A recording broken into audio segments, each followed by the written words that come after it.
Bonjour. Jean-François. Jean-Sébastien. Alexandre. Nicolas. Alexandre. Pierre.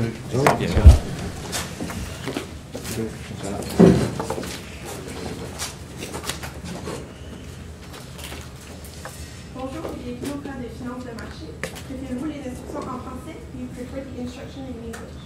Français. Donc, chaque équipe dispose de 20 minutes afin de présenter son cas au juge. J'afficherai un carton pour indiquer les 10, 5, 2 dernières minutes ainsi que les 30 dernières secondes de la présentation.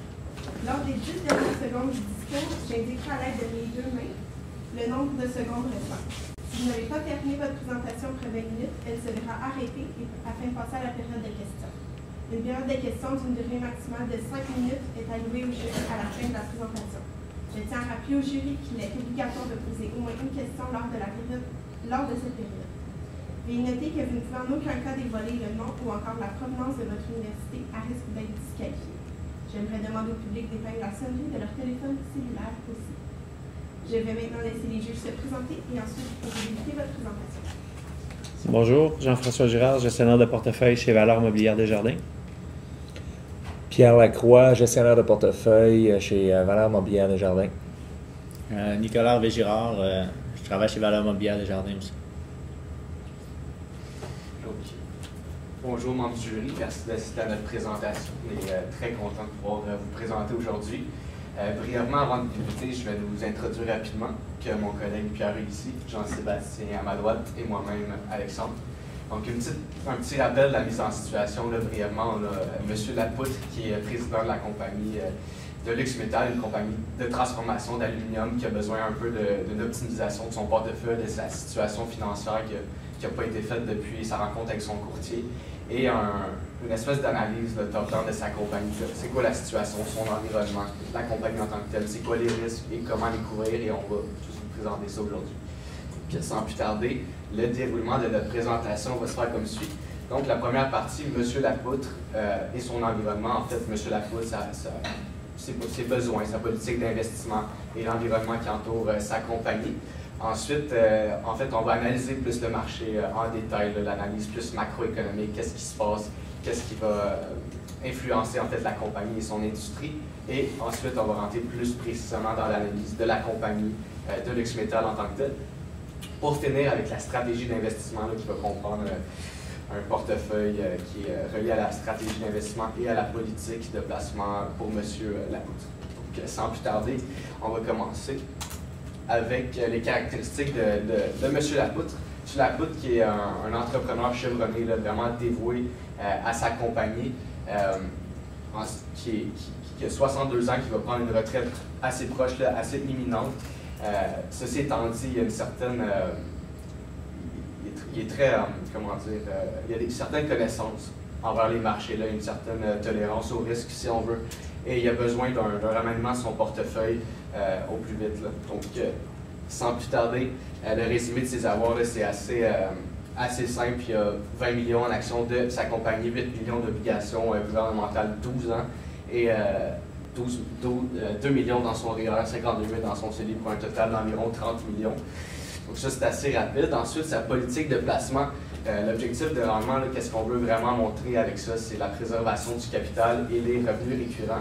Donc, rappelons-le, M. Lapoutre qui va approcher sa retraite, donc il a besoin de revenus à chaque année pour sa retraite. En fait, il y a des projets d'aller en Floride, donc je pense qu'on va le dire plus tard. Donc, la tolérance au risque, M. Lapoutre qui a une certaine connaissance des marchés et un profil entrepreneurial, donc si on veut un peu plus risqué, donc il va avoir une certaine tolérance au risque, on va dire modérée, parce que quand même il approche à la retraite, il ne peut pas se permettre quand même trop de risques.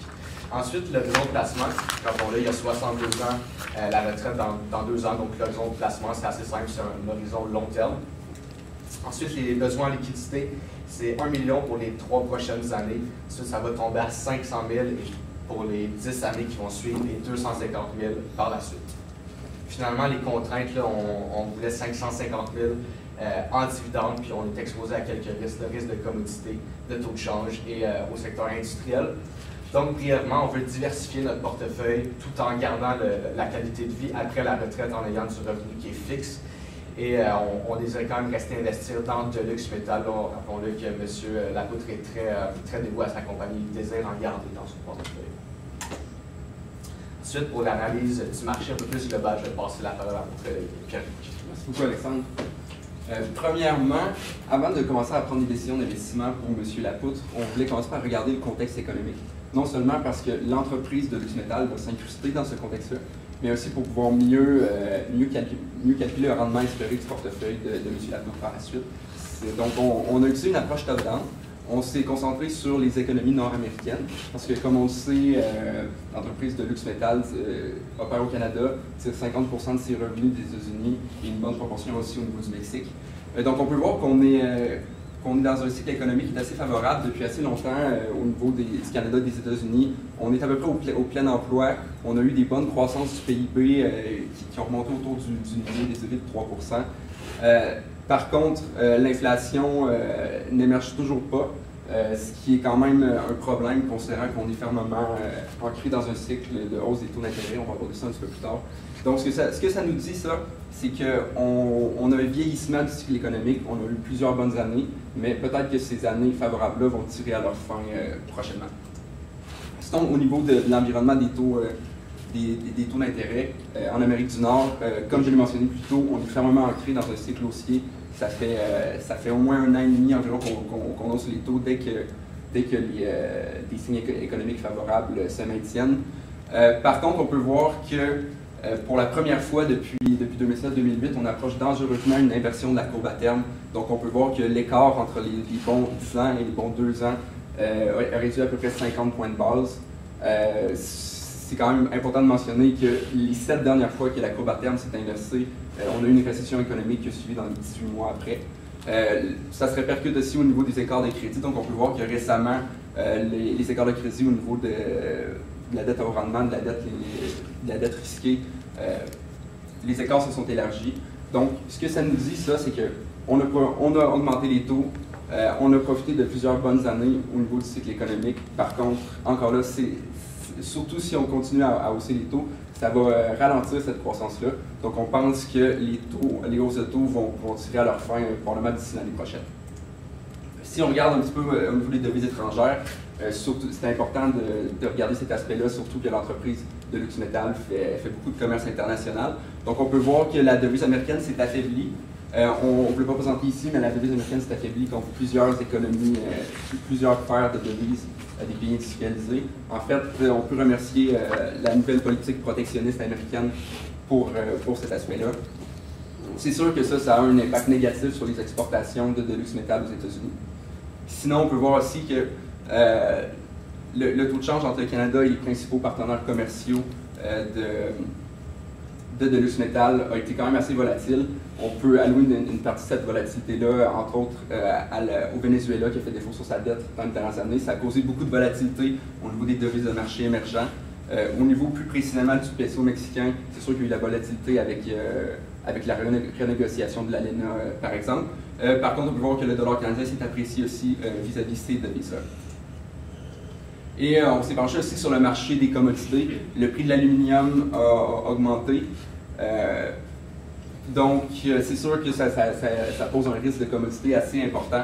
Sinon, d'autres éléments clés au niveau du commerce, comme je l'ai mentionné plus tôt, la renégociation de l'ALENA est très importante. C'est un dossier sur lequel on va garder notre attention, en fait, parce qu'il y a à peu près 70% des revenus de l'entreprise qui proviennent de partenaires commerciaux de l'ALENA. Sinon, l'année dernière, il y a eu une coupe au niveau du stimulus fiscal, au niveau des entreprises qui offrent dans l'industrie de la construction. Par contre, on parlait de la reprise de ces crédits d'impôt-là pour les années à venir. Donc, maintenant qu'on a regardé au niveau global, qu'est-ce qui se passait dans l'économie, on voulait regarder comment l'entreprise de Deluxe Metal était exposée à ces tendances-là, surtout parce que les revenus récurrents et la fortune de M. Lapoutre est fortement corrélée à l'entreprise. Donc, premièrement, on apprécie beaucoup le fait que l'entreprise a des revenus qui sont diversifiés géographiquement. C'est sûr qu'on n'a pas une diversification optimale, entre autres parce qu'on est très concentré en Amérique du Nord, mais on a quand même un bon mix de revenus États-Unis, Brésil et Mexique. Sinon, on ne voit pas ça dans toutes les entreprises. On était bien content de voir que M. Lapoutre était vraiment dévoué à son entreprise. Donc, il veut rester actif même après sa retraite, probablement dans un rôle, par exemple, sur le conseil d'administration, c'est quelque chose qu'on apprécie beaucoup. Et sinon, on apprécie aussi que l'entreprise était vraiment incrustée dans le marché haut de gamme depuis plusieurs années. On a dénoté une forte pression sur les prix, une forte compétition dans l'industrie, ayant créé une niche, ayant établi des barrières concurrentielles. On pense que ça va les protéger vis-à-vis ces pressions sur le prix. Par contre, c'est sûr qu'on est inquiet au niveau du changement de direction. M. Lapoutre était un excellent gestionnaire. Il gérait son entreprise avec une main de fer depuis plusieurs années. Donc, le changement, la succession au niveau de la direction, c'est quelque chose qu'on va regarder assidûment. Sinon, comme on l'a mentionné un petit peu plus tôt, on parle de reprise des crédits d'impôt aux États-Unis. Donc, on va essayer de mesurer l'impact justement au niveau du stimulus au niveau des prochaines infrastructures, par exemple.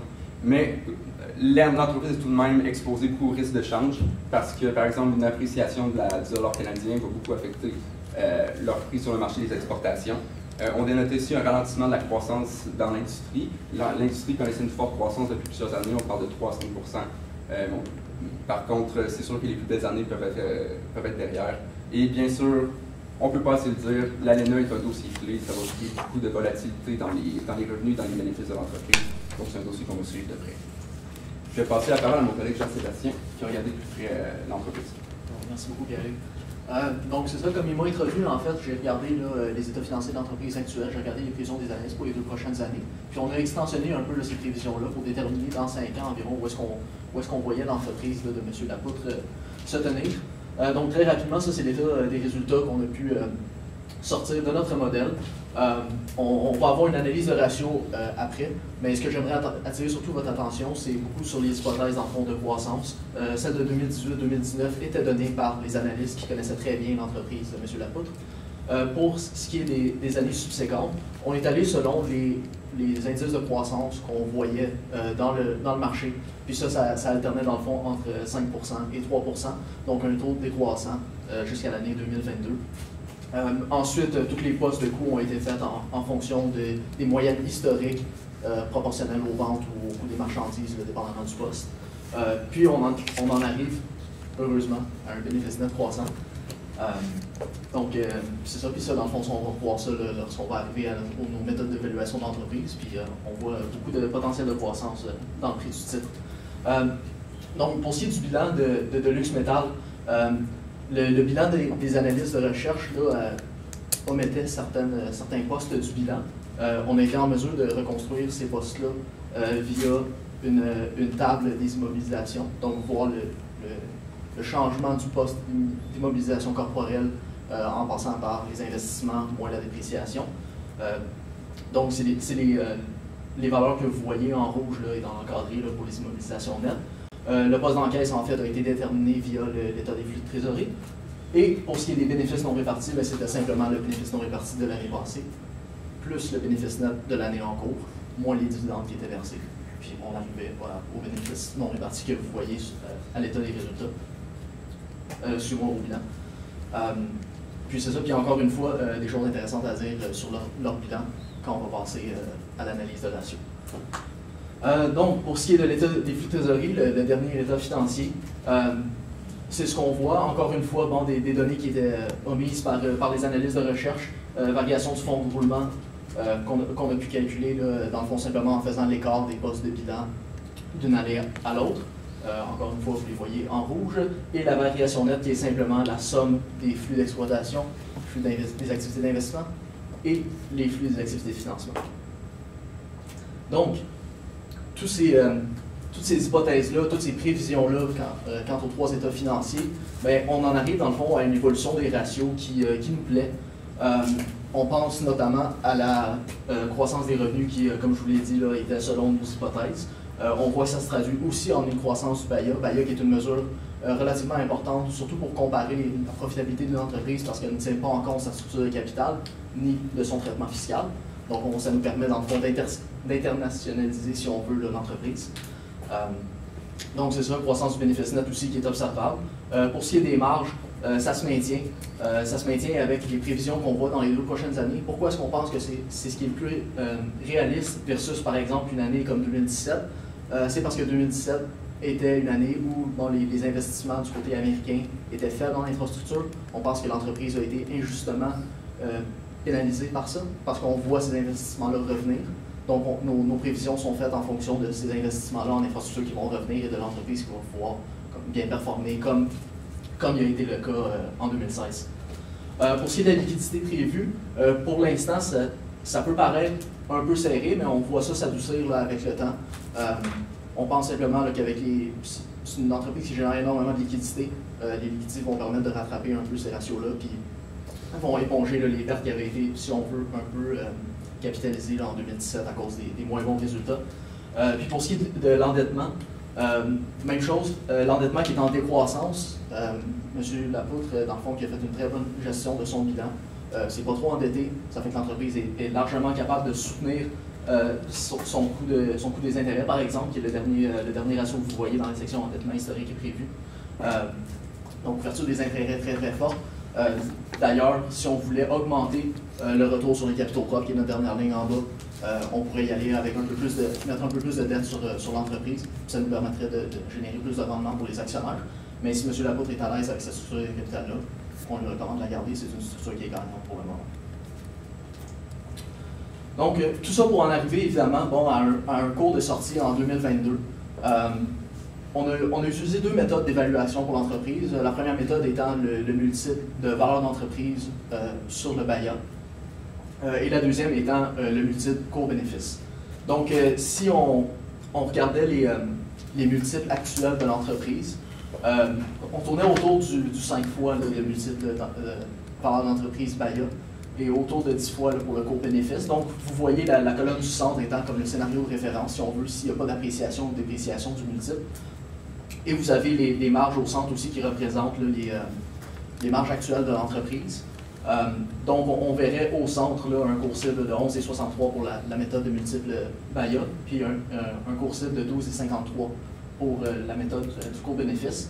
Rappelons-nous qu'aujourd'hui, le titre est à 6,25, donc on prévoit énormément d'appréciation du titre dans les 5 années à venir. Le titre était aussi au-delà de 7 $ l'année dernière, donc on pense que la dépréciation dans le cours du titre est simplement due à l'année qui a été plus difficile en 2017 à cause des investissements qui étaient moins bons dans l'infrastructure aux États-Unis. Mais ça va se rattraper dans les prochaines années, puis on voit énormément de upside dans le titre.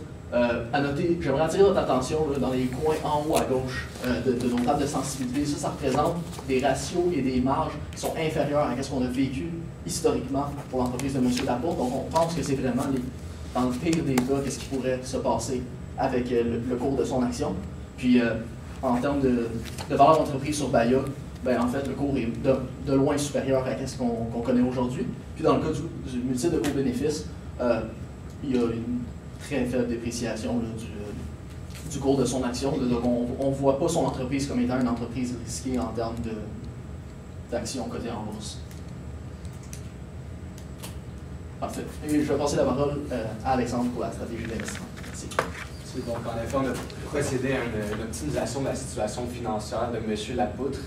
Ceci étant dit, avant d'y commencer, on sait que monsieur était très attaché à sa compagnie, qu'il voulait vraiment garder des parts de sa compagnie.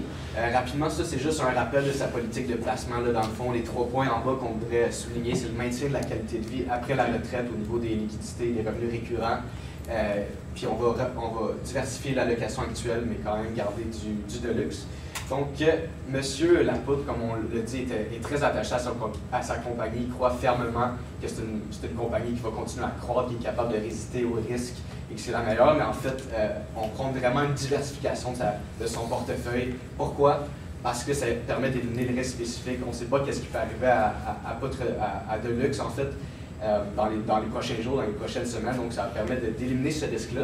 Ensuite, c'est une stratégie qui est historiquement gagnante. En fait, rappelons-le, selon les grandes théories financières, juste investir dans des indices boursiers serait le meilleur rapport risque-rendement. Donc, c'est un peu en lien avec cette théorie-là. Et finalement, préserver le capital et assurer les besoins financiers, ça, c'est très important là, au niveau de la diversification pour ne pas subir de trop grosses pertes. Ceci étant dit, on aimerait quand même respecter la politique de M. Lapoutre, donc de garder des parts de luxe métal dans le portefeuille qu'on lui recommande aujourd'hui. Je passe la parole à Pierre-Louis. Merci beaucoup.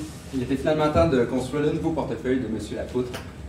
Donc, on a réduit son allocation dans Deluxe Metal à 30%.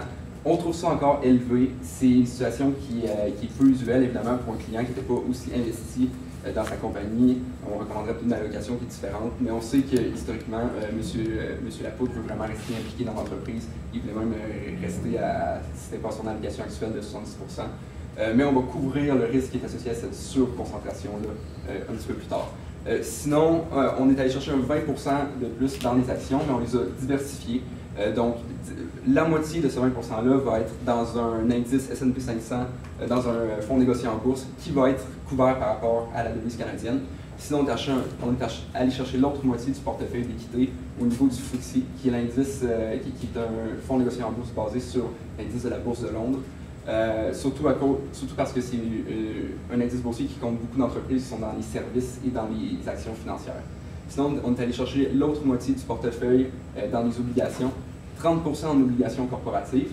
On ne passera pas par un fonds négocié en bourse d'obligations, on va aller chercher spécifiquement les expositions qu'on désire. C'est à noter qu'aucune obligation ne va être dans le secteur industriel ni dans le secteur des matériaux, comme M. Lapoutre a exposé déjà à ces secteurs-là. Sinon, on va aller chercher un 20% d'obligations gouvernementales. C'est à noter que comme on pense que les taux d'intérêt ne vont pas monter davantage, on regardait à une exposition à une durée de moyenne à longue, donc des durées autour de 10 à 12 ans par exemple. En regardant les taux prévalents sur le marché, on est arrivé à un revenu d'environ 1 million pour la première année. Parfait. Et je vais poursuivre rapidement là, sur le point de Pierre-Hugues, en fait, là, au niveau de la couverture de la position DLM. Ah. Mais merci beaucoup de votre attention. On est ouvert à vos questions. Parfait. Merci. J'aurais une petite question concernant, si vous revenez sur j'aimerais que vous parliez un petit peu. Non, après. Oui, ça. Oui. Vous avez déterminé que, mettons, l'année prochaine, en 2018, j'allais avoir, mettons, 1 million de revenus avec la proportion que vous proposez. Ouais. Mais quand on regarde, mettons, les rendements estimés, là, comment vous êtes arrivé à 6% sur les obligations corporatives? En fait, on a regardé avec une diversification par secteur d'opération. On a ciblé une cote de crédit autour de du double B et on a construit un portefeuille d'obligations corporatives qui arrivait en fait à un rendement pondéré à terme de 6%. OK, c'est vraiment à échéance. Oui. OK. Puis au niveau de l'impact fiscal de ma diversification, est-ce que vous avez une idée de qu'est-ce que ça peut représenter? Oui, bien, en fait, qu'est-ce qui se produit, c'est qu'on a un traitement fiscal qui est un peu différent de ce que M. Lapoutre connaît présentement. Présentement, il reçoit beaucoup de dividendes de son entreprise, donc il est imposé selon le taux marginal sur les dividendes. Là, c'est sûr qu'on fait un changement vers le revenu fixe, donc ça va être c'était vraiment comme un salaire, si on veut, donc le taux d'imposition est un peu plus élevé là-dessus. Mais on pense qu'en gardant sa grande pondération encore dans son entreprise, il bénéficie encore justement de ces dividendes qui sont traités à un taux fiscal avantageux. Puis c'est d'ailleurs pour ça qu'on a aimé le garder à une position qui était plus grosse. Là. Ça nous permettait de générer justement plus de capital comme ça, pas à l'abri d'impôt, mais à un traitement fiscal. Si je peux rajouter quelque chose rapidement, il y a aussi au niveau du traitement fiscal des dividendes éligibles versus les dividendes non éligibles au Canada. Comme c'est quelque chose qui est plus spécifique, ça demande une analyse fiscale un petit peu plus poussée, donc c'est quelque chose un sujet sur lequel on pourrait se pencher un petit peu plus en profondeur et qui demanderait plus d'informations. Je vois que vous êtes assez positif dans votre évaluation sur la compagnie. Je suis monsieur Lapoutre, puis quelqu'un qui est bien attaché à sa compagnie. C'est quoi le risque principal que vous voyez? Parce que vous demandez quand même de vendre la compagnie significativement. D'un, c'est quoi le risque sur lequel je devrais focuser, moi, pour dire, regarde, il faut que je sorte de là? Deux, quelle sorte de timing vous recommandez? Parce que là on passe à 30%, là, mais... Oui, très bien. Je vais attaquer la question, en fait, là, en vous présentant un peu là, la dernière diapositive qu'on avait présentée pour vous. Puis, en fait, ça, c'est une couverture via des options de vente sur la position restante. Donc, bon, vous parliez justement d'un risque s'il y avait une dépréciation, par exemple, dans le titre de M. Lapoutre. C'est comme ça que j'ai pris votre question. Puis, notre couverture, en fait, pour sa position restante, faisait qu'on n'avait aucun downside là, sur son portefeuille. Évidemment, ça venait au coût de la couverture qui était d'environ 2,2 millions.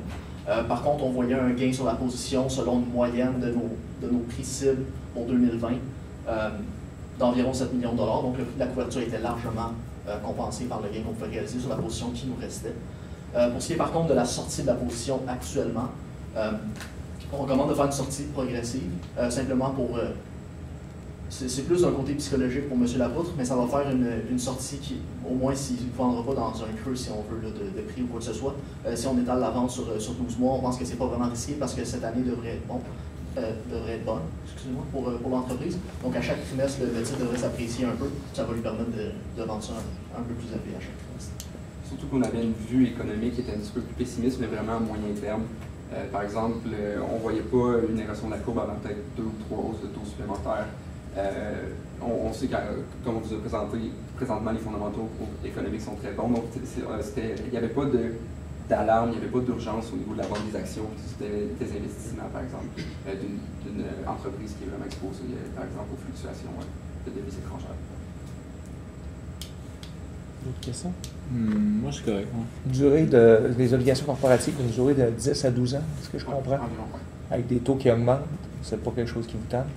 Mais en fait, justement, vu qu'on ne voit pas les taux augmenter davantage après peut-être les 2 ou 3 prochaines années, si c'est pas moins, on était confortable avec cette durée-là. Puis, juste pour ajouter un peu sur le point de Pierre-Luc, on vise vraiment le revenu via les obligations. Donc, pour nous, on n'est pas vraiment inquiet dans les fluctuations à travers les années du prix des obligations. On sait qu'on va continuer de recevoir ces dividendes-là, qu'on va continuer de générer notre rendement d'environ 6 %. Puis, à échéance, on va recevoir la face value là, de ces obligations-là. Puis, ça va être ça. Puis, une fois que les échéances seront arrivées, bien, ça sera le temps justement de reconsidérer comment est-ce qu'on s'expose au marché du revenu fixe. Mais pour le moment, on est confortable avec ce taux de rendement-là, puis on est prêt à le garder jusqu'à l'échéance. On a vraiment regardé la politique de placement de M. Lapoutre dans une horizon qui était long terme, comme on vous l'a précisé plus tôt. Donc, on n'a pas regardé justement les fluctuations comme on l'a dit à court terme. On a vraiment construit son portefeuille pour qu'il y ait de l'argent jusqu'à la fin de sa vie. En fait, c'est le but du remaniement de son portefeuille. Merci. Merci. Merci à vous. Merci beaucoup pour votre attention. Merci. Merci. Merci. Merci. Merci. Merci. Merci. Teach 'em all.